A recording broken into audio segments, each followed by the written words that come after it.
guys, back again. Just want to give you another little few little tips. So when you're first starting out with Thai boxing, everyone gets really excited about smacking the pads and learning how to kick hard and looking for that style and stuff like that.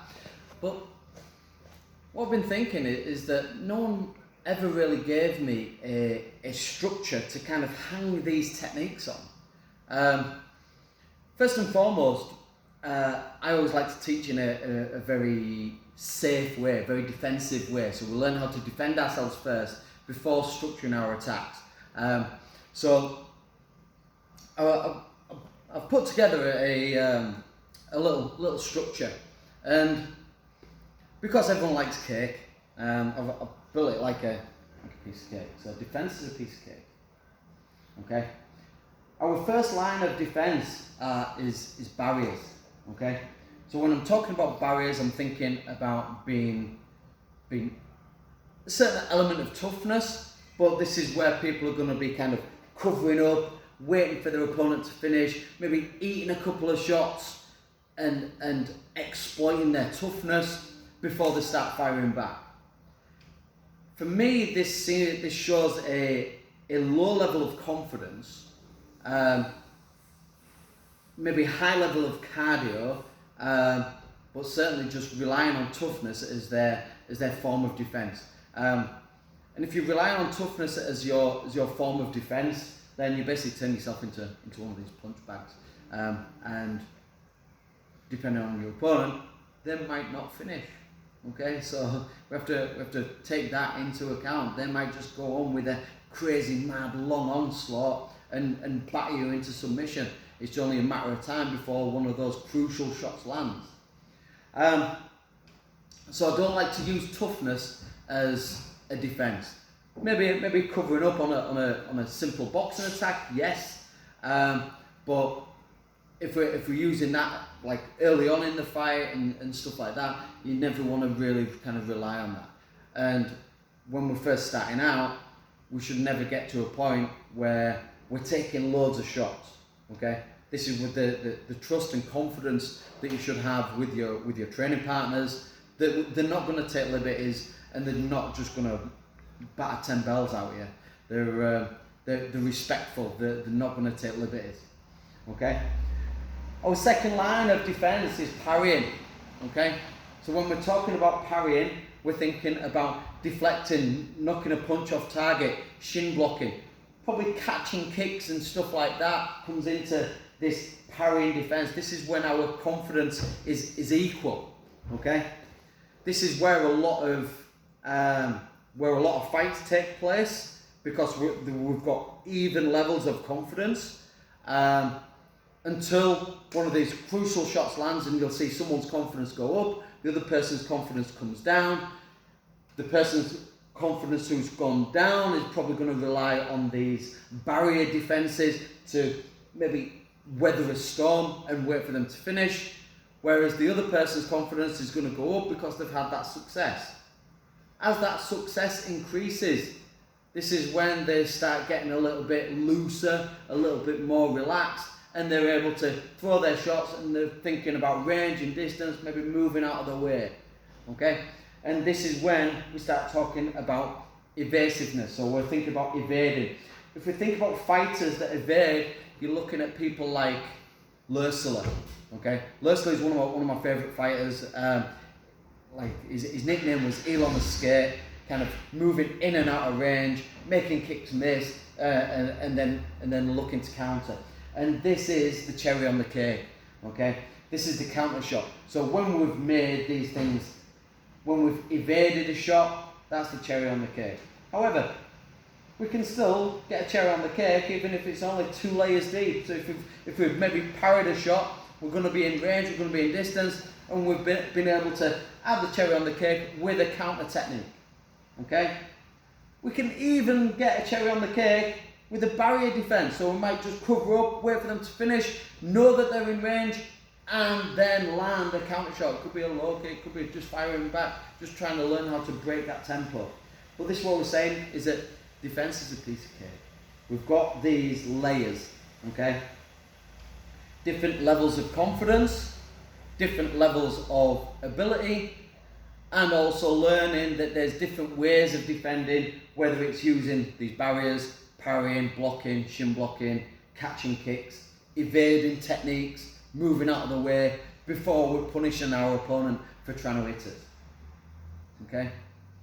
So with that general structure, it gives you an idea of where to apportion these techniques. When your coach is teaching you these techniques, you know where to kind of put it within your defensive strategy.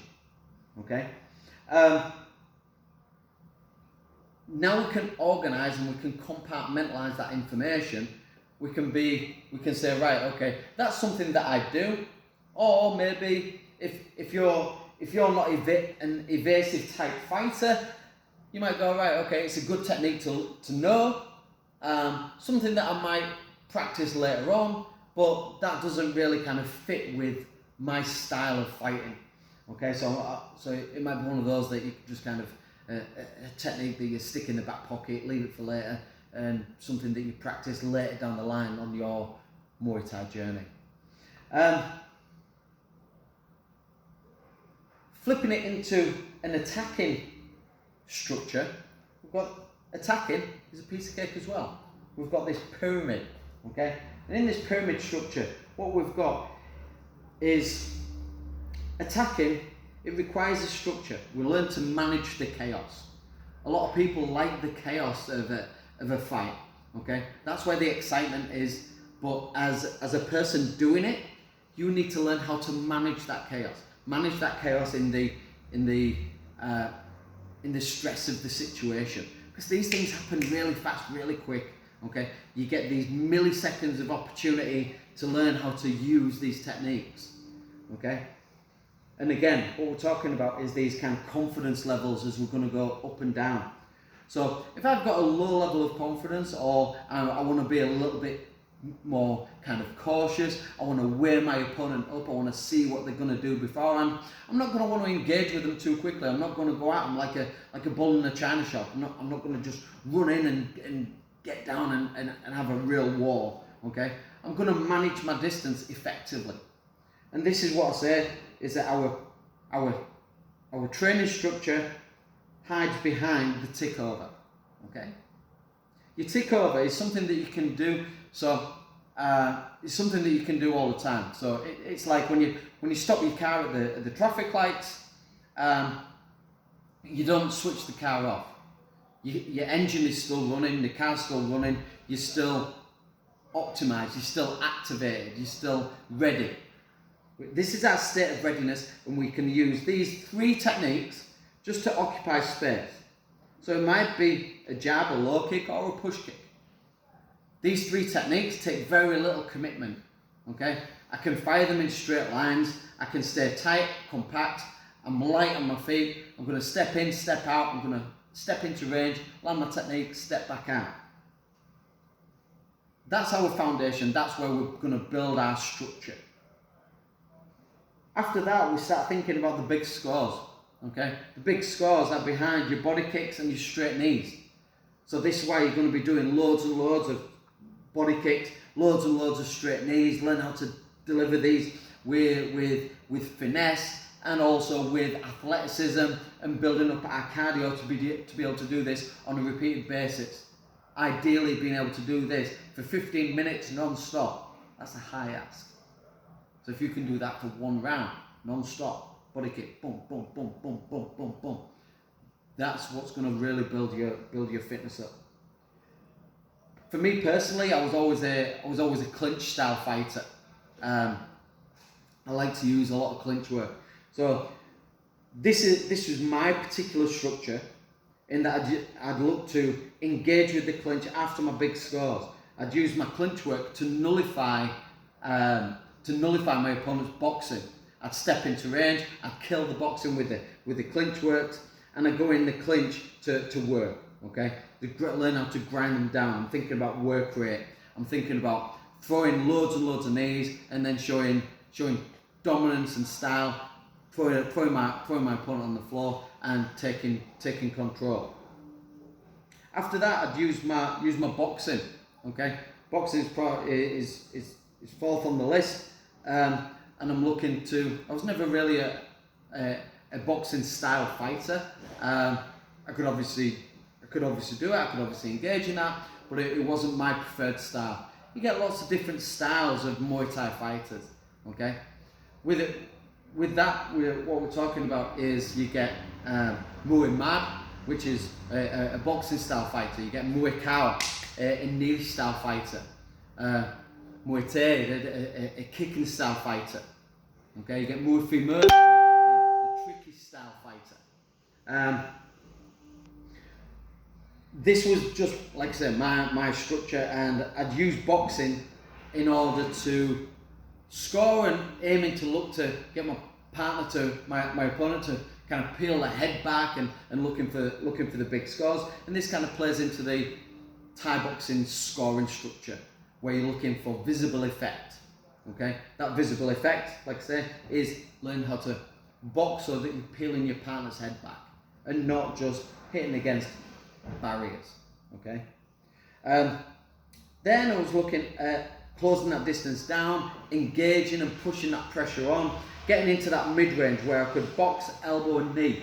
Again, this was part of my style where I would use boxing to make my partner cover up so that I could then engage into the clinch.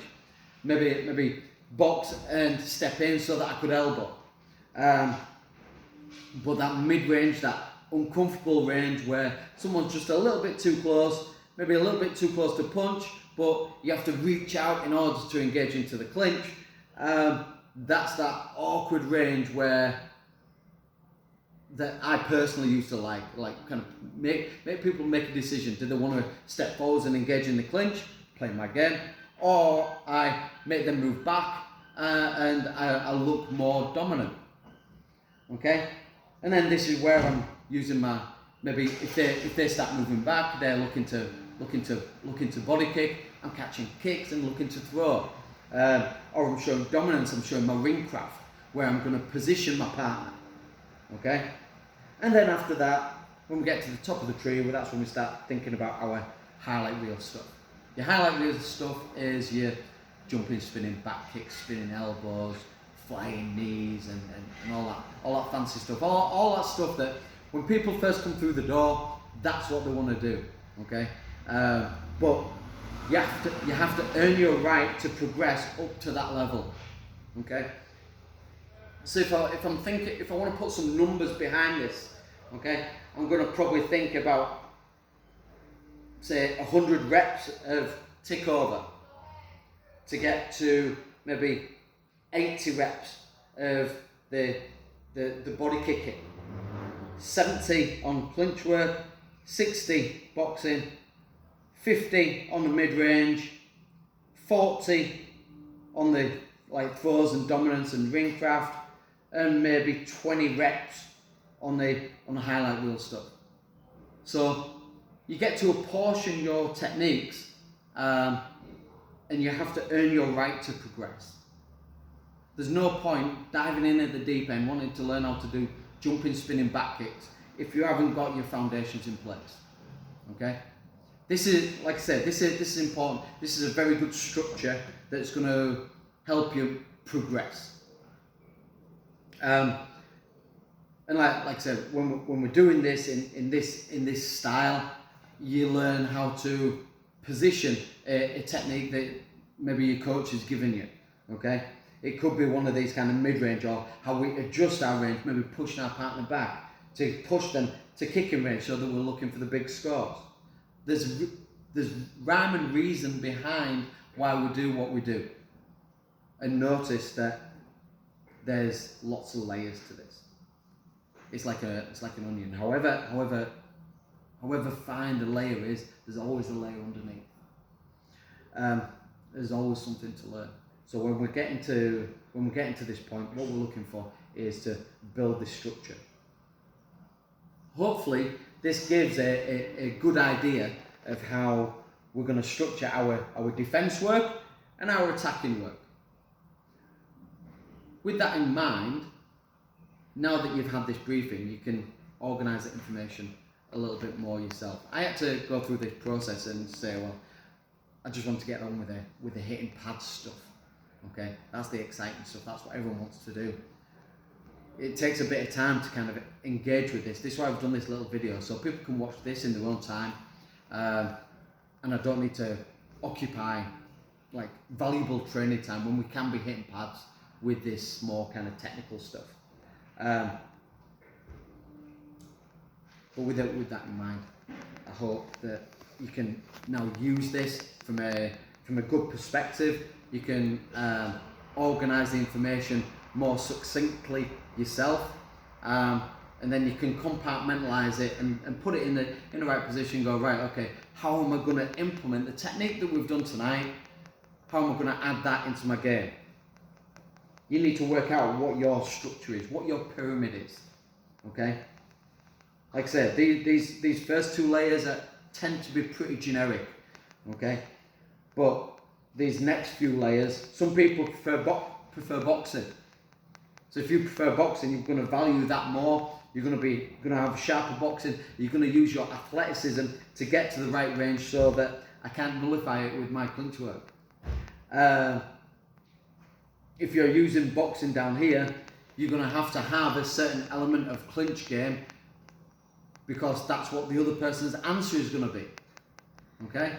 So there's the pros and cons and weighing up the strengths and the weaknesses, the reasons why we do what we do. Okay? I hope that's been a good little video for you. If you want more information about this, come on down and see us at Chuck D Academy here in York. I am available for seminars where we can start talking about some of the mind coaching elements of this. Like I said, we talked a bit about confidence and stuff like that. We do technical seminars, we do loads of different information on that. So if you want to get in touch, find us on social media. We've got Facebook, Instagram, Twitter. Okay? Thank you very much, guys. Captain Cap, Swaddy Cap.